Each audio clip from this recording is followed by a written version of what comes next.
खरं म्हणजे त्यांची कीव करावीशी वाटते। संजय राऊत यांच्यावर मंत्री दादा भुसे यांनी टीका केली। बोलघेवड्यांना अभ्यास केला पाहिजे असा टोला देखील दादा भुसे यांनी लगावला। पाठीमागच्या काळात ते लोकांची दिशाभूल करायचे असंही भुसेंनी म्हटलं।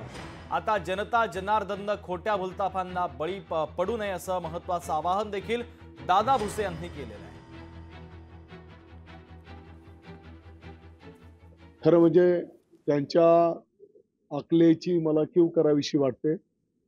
कारण 1500 रुपयाचं जरी आपण सन्मान निधीचं जर मूल्यमापन केलं तर साधारणपणे आताच्या घडीला 45,000 कोटी रुपये एका वर्षाला या बहिणींच्या सन्मान निधीसाठी लागणार आहे।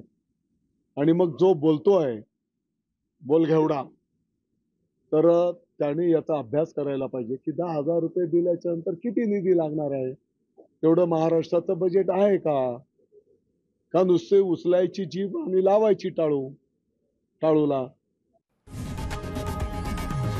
लोकशाही मराठी ऐका, पहा, जागरूक रहा।